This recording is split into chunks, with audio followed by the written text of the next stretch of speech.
ذرا تصور کیجئے، اگر آج کی رات دنیا سوئے اور صبح ایک نئی جنگ کے ساتھ جاگے تو کیا ہوگا؟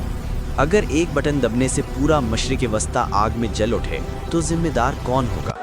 کیا واقعی امریکہ ایران پر فوری حملے کے لیے تیار ہے یا یہ صرف ایک نفسیاتی جنگ ہے؟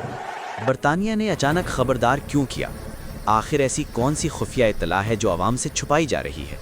کیا یہ وہی لمحہ ہے جس کا خدشہ برسوں سے ظاہر کیا جا رہا تھا؟ کیا تیسری عالمی جنگ کا آغاز اسی خطے سے ہوگا؟ اگر ایران پر حملہ ہوا تو کیا پاکستان، خلیجی ممالک اور پوری دنیا محفوظ رہ پائے گی؟ تیل کی قیمتیں کہاں جائیں گی؟ ڈالر کا کیا ہوگا؟ عام انسان کی زندگی پر اس کا کیا اثر پڑے گا؟ اور سب سے اہم سوال یہ کہ کیا یہ سب پہلے سے طے شدہ اسکرپٹ کا حصہ ہے یا حالات واقعی قابو سے باہر ہو رہے ہیں؟ انہی سوالات کے ساتھ آج کی یہ ویڈیو انتہائی اہم ہے۔ السلام علیکم ناظرین، آپ دیکھ رہے ہیں ایک ایسا تجزیہ جو صرف خبر نہیں بلکہ آنے والے دنوں کی تصویر دکھاتا ہے۔ ایران اور امریکہ کے درمیان کشیدگی کوئی نئی بات نہیں، لیکن حالیہ دنوں میں جو اشارے مل رہے ہیں وہ غیر معمولی ہیں۔ برطانوی خبر رساں اداروں نے دعویٰ کیا ہے کہ امریکہ ایران پر فوری حملے کے آپشن پر سنجیدگی سے غور کر رہا ہے، اور اسی وجہ سے برطانیہ نے اپنے شہریوں اور مفادات کے لیے وارننگ جاری کی ہے۔ سوال یہ پیدا ہوتا ہے کہ آخر اچانک ایسا کیا بدل گیا؟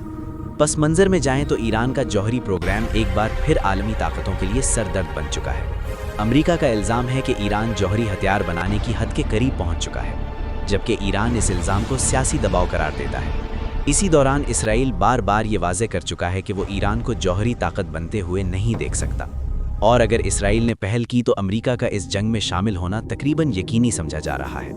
خلیج فارس اور آبنائے ہرمز میں امریکی بحری جہازوں کی سرگرمیاں بڑھ چکی ہیں، فضائی نگرانی میں اضافہ کیا جا رہا ہے۔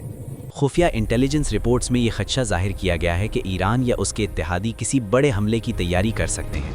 یہی وہ نقطہ ہے جہاں پیش کی حملے کی بات سامنے آتی ہے۔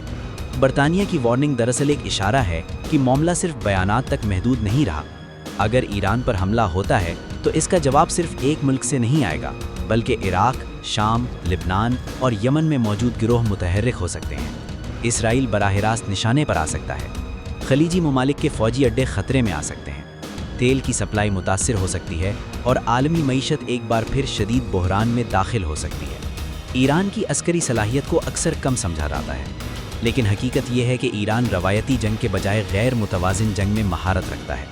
ڈرونز، بیلسٹک میزائل اور سائبر حملے اس کے مضبوط ہتھیار ہیں۔ امریکہ کی طاقت اپنی جگہ، مگر کسی بھی جنگ کی قیمت عام انسان ادا کرتا ہے۔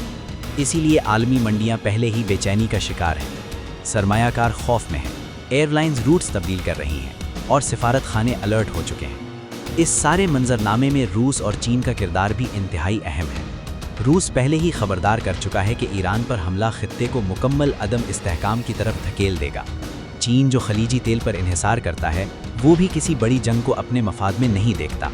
مگر سوال یہ ہے کہ کیا بڑی طاقتیں واقعی جنگ روکنے میں سنجیدہ ہیں یا سب اپنے اپنے مفادات کا کھیل کھیل رہی ہیں؟ تاریخ ہمیں بتاتی ہے کہ اکثر جنگیں غلط اندازوں اور حد سے بڑھے ہوئے اعتماد کی وجہ سے شروع ہوتی ہیں۔ آج بھی حالات کچھ ایسے ہی نظر آ رہے ہیں۔ برطانیہ کی وارننگ، امریکی بیانات اور خطے میں فوجی نقل و حرکت، یہ سب محض اتفاق نہیں ہو سکتا۔ آنے والے دن فیصلہ کن ہوں گے۔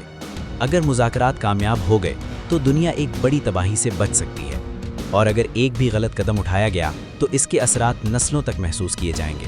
اس لیے یہ وقت صرف خبر سننے کا نہیں بلکہ حالات کو سمجھنے کا ہے، کیونکہ جو کچھ مشرق وسطیٰ میں ہونے جا رہا ہے اس کا اثر آپ کی زندگی، آپ کی معیشت اور آپ کے مستقبل پر براہ راست پڑ سکتا ہے۔